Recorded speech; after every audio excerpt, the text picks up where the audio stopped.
વડોદરા હરણી બોટકાંડ, વધુ 4 હત્યારા સકંજામાં। વડોદરા હરણી તળાવની દુર્ઘટનાના કેસમાં તપાસનો ધમધમાટ ચાલી રહ્યો છે। પોલીસ એક પછી એક આરોપીઓને ઝડપી રહી છે, જેમાં સોમવારે વધુ 4 આરોપી નિલેશ જૈન અને જતીન દોશી સાથે નેહા દોશી અને તેજલ દોશીને ઝડપી પાડ્યા છે। આમ અત્યાર સુધીમાં પોલીસે 13 આરોપીને ઝડપી પાડ્યા છે, જ્યારે 6 આરોપી હજુ પણ ફરાર છે। જ્યારે આ કેસમાં બીજી તરફ ડીઈઓ કચેરી બેજવાબદાર સ્કૂલને છાવરી રહી છે। માત્ર નોટિસ અને પત્ર વ્યવહારનો ખેલ ચાલી રહ્યો છે।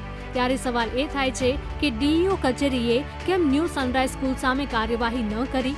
શું પત્ર વ્યવહાર કરી સ્કૂલને બચાવવા માટે છે ડીઈઓ? જો એવું નથી તો સ્કૂલે પરવાનગી ન લીધી હોવા છતાં નોટિસ પાઠવી માત્ર જવાબો જ કેમ લેવામાં આવી રહ્યા છે? કેમ સ્કૂલ સામે આકરા પગલાં અત્યાર સુધીમાં ન ભરવામાં આવ્યા? આ તમામ સવાલો વચ્ચે જરા ડીઈઓ શું કહે છે તે પણ સાંભળો। સંસ્થાને નોટિસ પાઠવેલી અને નોટિસનો પ્રત્યુત્તર હાલમાં જ એમનો અત્રેની કચેરીને મળેલ છે, જેમાં તેઓએ અત્રેથી પ્રવાસ માટે પરવાનગી નથી મેળવેલી તેવી વાતનો ઉલ્લેખ છે। સાથે સાથે તેઓ જણાવે છે કે સ્થાનિક પ્રવાસ હોવાથી મંજૂરીની આવશ્યકતા નહીં રહેતી હોય તેવું તેમને સમજ હોય, તેમના દ્વારા મંજૂરી મેળવેલ નથી।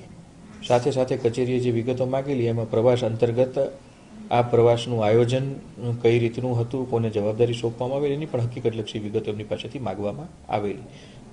જો સ્કૂલ જ સ્વીકારતી હોય કે પ્રવાસ નજીક હોવાથી તેમને મંજૂરી લેવાની યોગ્ય ન લાગે, તો પછી આવી સ્કૂલોને બચાવી સત્તાધીશો અને અધિકારીઓ કોનો બચાવ કરવા માંગે છે? બીજી તરફ 10 દિવસ થઈ ગયા હોવા છતાં કલેક્ટર રાજ્ય સરકારને ઘટનાનો રિપોર્ટ આપી શક્યા નથી, જેને લઈને પણ અનેક સવાલો ઉઠી રહ્યા છે। ત્યારે આશા રાખીએ કે 14 માસૂમોના જેમના કારણે જીવ ગયા તેવા તમામ જવાબદારો સામે કાર્યવાહી થવી જોઈએ, જેમાં સ્કૂલના સત્તાધીશોને પણ બક્ષવામાં ન આવે, કારણ કે સૌથી પહેલા ગુનેગાર સ્કૂલ સત્તાધીશો જ છે। કેમેરામેન કિશોર ક્ષીરસાગર સાથે માનુ ચાવડા, વીટીવી ન્યૂઝ, વડોદરા।